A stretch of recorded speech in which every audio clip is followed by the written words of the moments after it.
नमस्कार दोस्तों, स्वागत है आपका आज के मुख्य समाचार में, जिसमें सबसे पहली और बड़ी खबर में आपको बताएंगे कि चुनावी बॉन्ड दुनिया की सबसे बड़ी जबरन वसूली योजना, मोदी इसके मास्टरमाइंड, राहुल गांधी ने लगाया सबसे बड़ा आरोप। दूसरी खबर में जिक्र होगा कि खड़गे ने याद दिलाए भाजपा के पुराने वादे, पुडुचेरी को लेकर दिया बड़ा बयान, कहा काले धन के 15-15 करोड़। और इसी के साथ क्या कुछ कहा, सब कुछ आपको बताएंगे। इसी के साथ तीसरी खबर में आपको बताएंगे कि असम में प्रियंका गांधी ने सरकार को घेरा, कहा हमारी सरकार आई तो चाय बागान के श्रमिकों की बढ़ाएंगे मजदूरी। खबर में ये भी जिक्र होगा कि मोदी सरकार ने वादा तोड़ा, बिहार को क्यों नहीं दिया विशेष राज्य का दर्जा, कांग्रेस का एक और आरोप। और खबर में बताएंगे कि मध्य प्रदेश को लेकर आए ताजा ओपिनियन पोल ने चौंकाया, बीजेपी को लग सकता है बड़ा झटका, कांग्रेस भी है हैरान। जी दोस्तों, इसी प्रकार की तमाम बड़ी खबरें आपके लिए लेके आए हैं, लेकिन उससे पहले वीडियो को कीजिए लाइक और चैनल को सब्सक्राइब करके बेल आइकन दबाकर कमेंट में लिखे जय हिंद।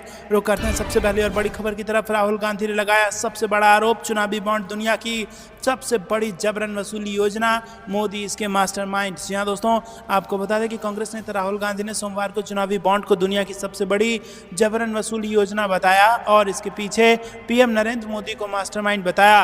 राहुल गांधी की टिप्पणी प्रधानमंत्री द्वारा दिए गए एक साक्षात्कार में विपक्षी दलों पर चुनावी बॉन्ड योजना पर झूठ फैलाने का आरोप लगाने के बाद आई है। पत्रकारों से बात करते हुए राहुल गांधी ने कहा कि चुनावी बॉन्ड में महत्वपूर्ण चीज है नाम और तारीख। जब आप ध्यान से नाम और तारीख देखेंगे तो पाएंगे कि जब उन्होंने चुनावी बॉन्ड दिया तो उसके ठीक बाद उन्हें कॉन्ट्रैक्ट दे दिया गया, उनके खिलाफ सीबीआई जांच वापस ले ली गई।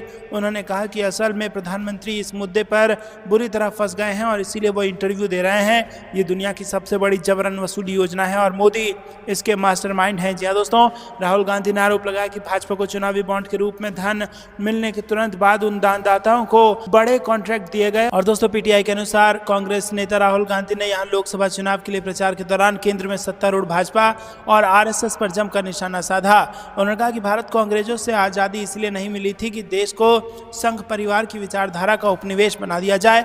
हम चाहते हैं कि भारत और उसके सभी लोगों का शासन हो। इस दौरान राहुल गांधी ने यहाँ सुल्तान बथेरी में विशाल रोड शो भी किया और वायनाड से दोबारा अपनी किस्मत आजमा रहे राहुल गांधी लोकसभा चुनाव की तारीखों की घोषणा होने के बाद दूसरी बार निर्वाचन क्षेत्र में आए हैं। रुक करते हैं अगली ब्रेकिंग न्यूज की तरफ।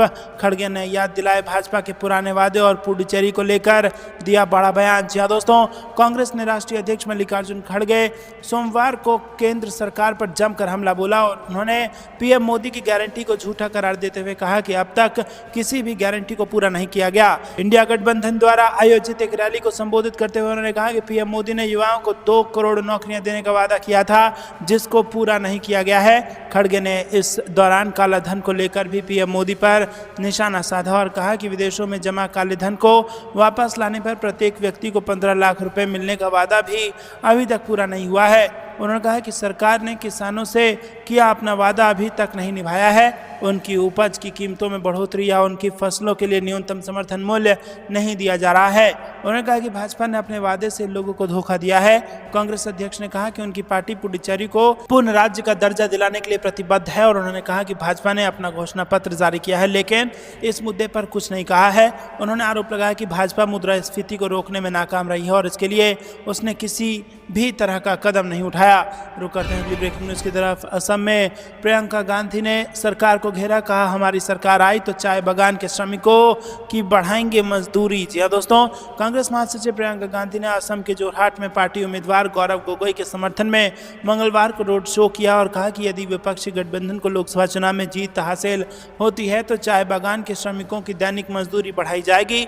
रोड शो के दौरान भारी भीड़ को संबोधित करते हुए उन्होंने दावा किया कि सत्तारूढ़ दल संविधान को भी बदलना चाहता है और अगर ऐसा हुआ तो देश के आम लोगों को सबसे ज्यादा नुकसान होगा।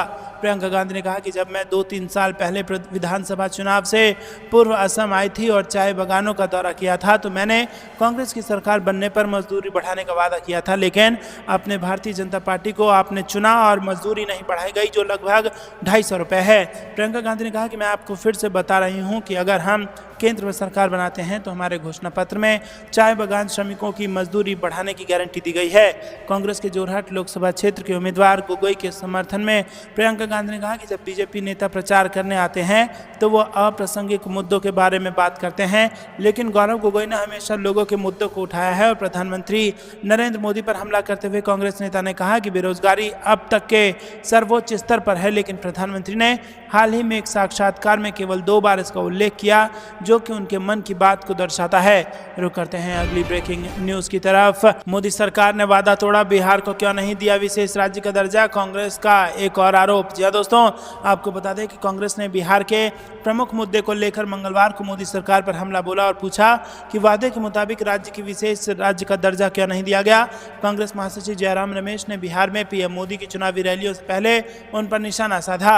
रमेश ने एक्स पर कहा कि बिहार जाते समय पीएम मोदी से आज के सवाल, बिहार को विशेष राज्य का दर्जा क्यों नहीं दिया गया। जैसे कि पीएम ने वादा किया था, मोदी सरकार कोसी नदी की बाढ़ का समाधान कब करेगी और उन हवाई अड्डों का क्या हुआ जिनका प्रधानमंत्री ने वादा किया था। रमेश ने कहा कि जुमला का विवरण नीचे दिया गया है। केंद्र में 10 साल और बिहार में 15 साल सत्ता रहने के बाद मोदी सरकार राज्य में विशेष श्रेणी का दर्जा देने में क्यों विफल रही।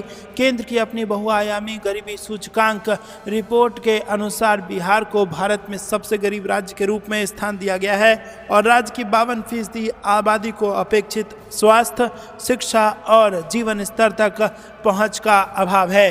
उन्होंने बताया कि 2013 में रघुराम राजन समिति ने राज्य के आर्थिक पिछड़ापन को ध्यान में रखते हुए धन हस्तांतरित करने के लिए एक नई पद्धति की सिफारिश की थी, जो SCS के बजाय बहुआयामी सूचकांक पर आधारित है।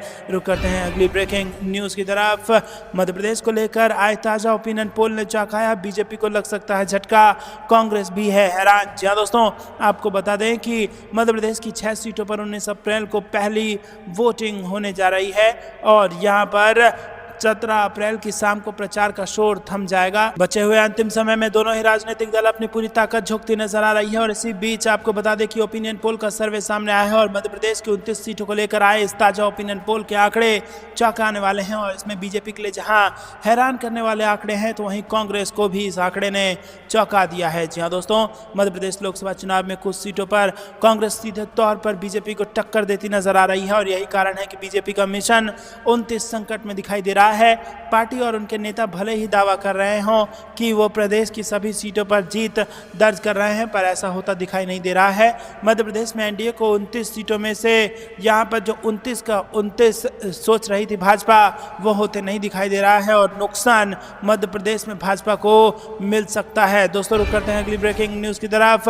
आम आदमी पार्टी सांसद संजय सिंह का बड़ा बयान, बोले प्रधानमंत्री देश के महाघोटाले इलेक्शन बॉन्ड का समर्थन कर रहे हैं। जी हाँ दोस्तों, आम आदमी पार्टी के सांसद संजय सिंह ने मंगलवार को प्रधानमंत्री मोदी द्वारा एक इंटरव्यू को लेकर जमकर हमला बोला और इलेक्टोरल बॉन्ड को प्रधानमंत्री मोदी का सबसे बड़ा घोटाला बताया। मोदी के ANI को दिए इंटरव्यू पर आम आदमी पार्टी सांसद संजय सिंह ने कटाक्ष करते हुए कहा कि पीएम मोदी ने एक इंटरव्यू दिया, लेकिन इंटरव्यू में सबको चौंकाने वाली बात यह है कि प्रधानमंत्री खुलेआम आज़ादी के बाद के सबसे बड़े घोटाले का बचाव कर रहे हैं। उन्होंने कहा कि सुप्रीम कोर्ट ने चुनावी बोर्ड को असंवैधानिक और अवैध बताया है।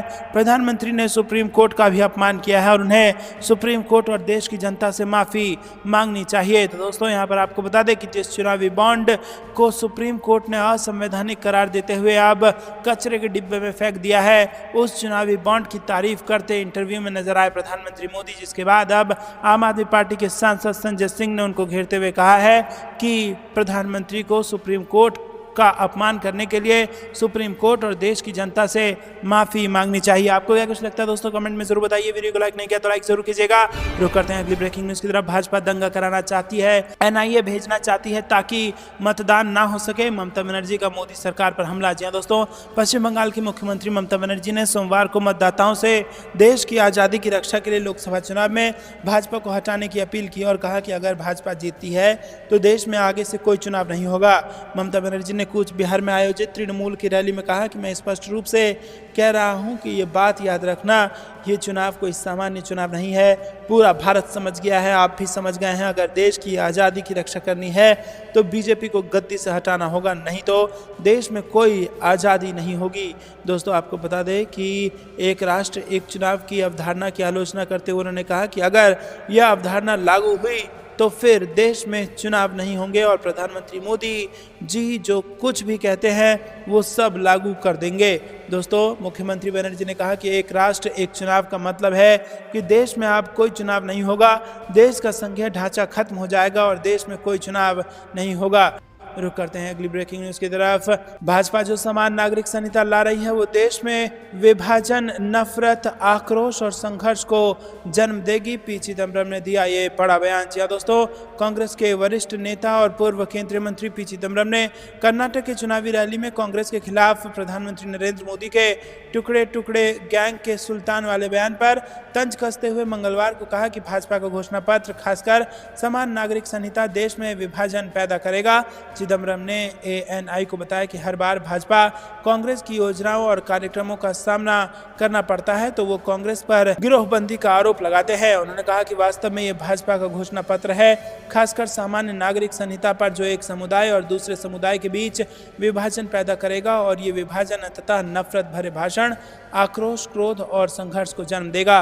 रुक करते हैं अगली ब्रेकिंग न्यूज की तरफ। दिल्ली में दिलचस्प होगा 2024 का रण, कन्हैया के बाद सुनीता केजरीवाल लगा सकती हैं सियासी तड़का। जी हाँ दोस्तों, क्या दिल्ली के मुख्यमंत्री अरविंद केजरीवाल की पत्नी सुनीता केजरीवाल दिल्ली से लोकसभा का चुनाव लड़ेंगी? आम आदमी पार्टी के अंदर खाने से ये खबर बाहर आने लगी है। आम आदमी पार्टी की स्थापना के दिनों से सक्रिय राजेश चौधरी के मुताबिक सुनीता केजरीवाल सुषमा स्वराज की पुत्री बांसुरी स्वराज के खिलाफ लोकसभा चुनाव लड़ सकती हैं। हालांकि इस सीट से आम आदमी पार्टी ने सोमनाथ भारती को मैदान में उतारा है। दूसरी तरफ मनोज तिवारी के खिलाफ कांग्रेस प्रत्याशी के रूप में कन्हैया कुमार मैदान में आ रहे हैं।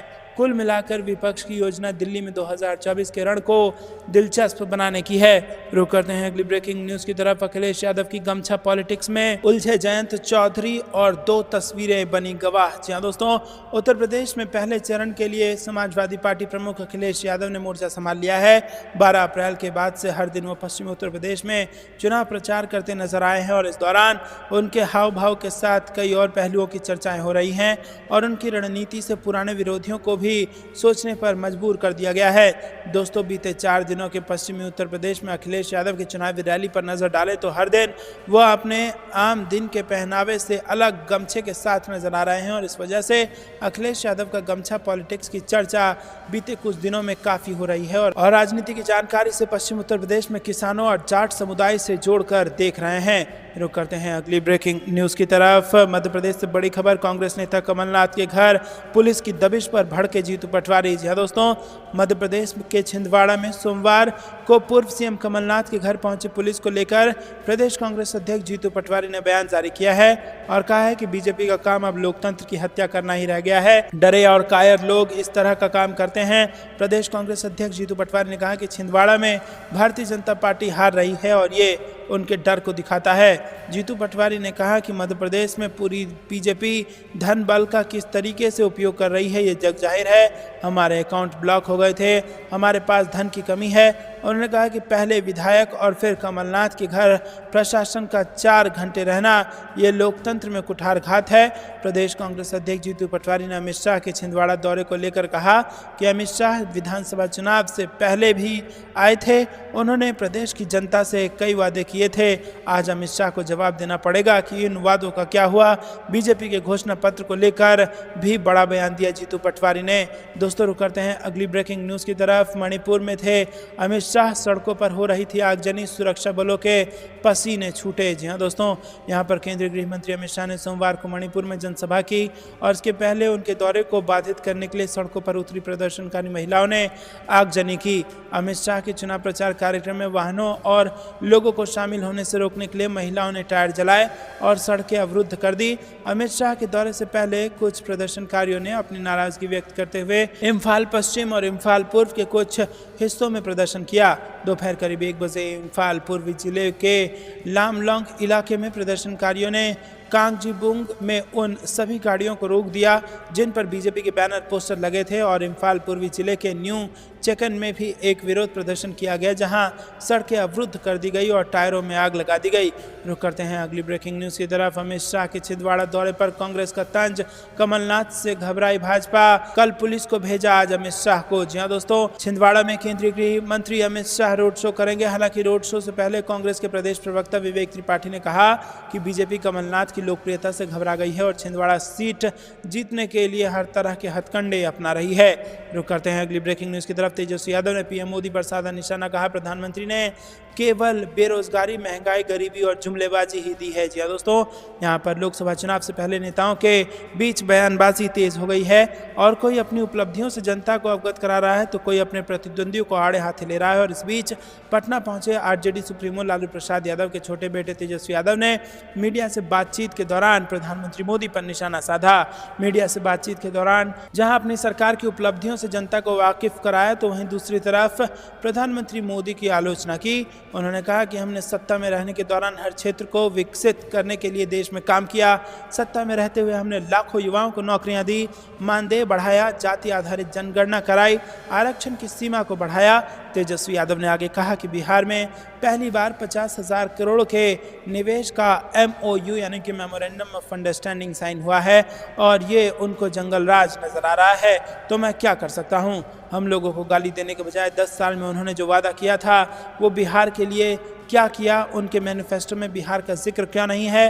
प्रधानमंत्री ने केवल 4 चीज बेरोजगारी, महंगाई, गरीबी और जुमलेबाजी दी है। इससे पहले प्रधानमंत्री मंगलवार को गया और पूर्णिया में थे जहां उन्होंने एनडीए के उम्मीदवारों के लिए प्रचार किया। रुक करते हैं अगली ब्रेकिंग न्यूज की तरफ। 15 अगस्त तक माफ कर दिए जाएंगे 2 लाख रुपए तक के कृषि ऋण, सीएम रेवंत रेड्डी ने किया ये ऐलान। जी दोस्तों, तेलंगाना के मुख्यमंत्री रेवंत रेड्डी ने घोषणा की है कि 15 अगस्त तक 2 लाख रुपए तक के कृषि ऋण माफ कर दिए जाएंगे। लोकसभा चुनाव के लिए पार्टी के अभियान के हिस्से के रूप में सोमवार शाम नारायणपेट में कांग्रेस जन यात्रा सभा को संबोधित करते हुए रेवंत रेड्डी ने किसानों को आश्वासन दिया कि उनका ऋण एक बार फिर माफ कर दिया जाएगा और ये दावा करते हुए कि कांग्रेस सरकार किसानों का कर्ज माफ करके अपने वादे से पीछे नहीं हटेगी। उन्होंने कहा कि लोकसभा चुनाव की आदर्श आचार संहिता के कारण अब तक कर्ज माफ नहीं किया जा सका है। रुक करते हैं अगली ब्रेकिंग न्यूज की तरफ। लालू यादव ने चल दिया 2015 का ब्रह्मास्त्र, बिहार में रुकेगा मोदी शाह का विजय रथ। जी हाँ दोस्तों, बिहार के पूर्व मुख्यमंत्री और आरजेडी के नेता लालू यादव ने 2024 के आम चुनाव के लिए कमर कस ली है और लालू यादव ने भाजपा को हराने का वही फार्मूला दोहराया है जो 2015 के चुनाव में अपनाया था और लालू यादव ने उसी ब्रह्मास्त्र से भाजपा को मात दी थी। दोस्तों, आपको बता दें कि लालू यादव ने हाल ही में अपने इंटरव्यू के दौरान बताया कि ये भाजपा 400 की बात घबराहट में कर रही है। लगातार इनके पार्टी के नेता संविधान को बदलने का दावा कर रहे हैं। ये बाबा साहेब का बनाया हुआ संविधान है, जो भी इसे बदलने की कोशिश करेगा देश की जनता उनकी आंख निकाल लेगी। देश की जनता बिल्कुल बर्दाश्त नहीं करेगी। लालू यादव ने आरएसएस प्रमुख मोहन भागवत के 2015 के बयान का जिक्र करते हुए कहा कि मोहन भागवत ने आरक्षण की समीक्षा करने की बात कही थी और देश की जनता ने इनके इरादों को विफल कर दिया था। रुक करते हैं अगली ब्रेकिंग न्यूज की तरफ। नीतीश कुमार ने पीएम मोदी के पैर छूकर माफी मांगी, मीसा भारती का बिहार सीएम पर बड़ा आरोप। जी हाँ दोस्तों, लोकसभा चुनाव को लेकर पूरे देश की सियासत गर्म हो गई है और 19 अप्रैल को पहले चरण की वोटिंग होनी है। इसी बीच बिहार में भी पक्ष और विपक्ष में वार पलटवार का सिलसिला जारी है। लालू यादव की बेटी और आरजेडी नेता मीसा भारती ने बिहार के मुख्यमंत्री नीतीश कुमार पर निशाना साधा। मीसा भारती ने बिहार के सीएम नीतीश कुमार पर आरोप लगाते हुए कहा कि उस दिन प्रधानमंत्री मोदी को रैली में नीतीश ने 400 को 4000 बोल दिया था, जिसके लिए उन्हें पीएम के पैर छूकर माफी मांगना पड़ा था।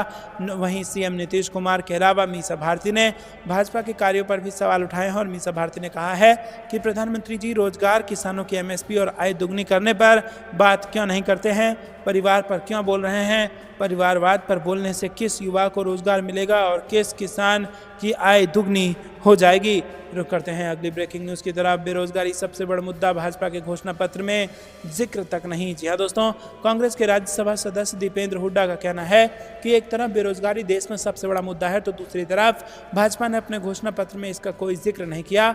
इतना ही नहीं, प्रदेश को भाजपा सरकार ने दूसरे देशों व राज्यों में मजदूर भेजने वाला लेबर चौक बना बना दिया है।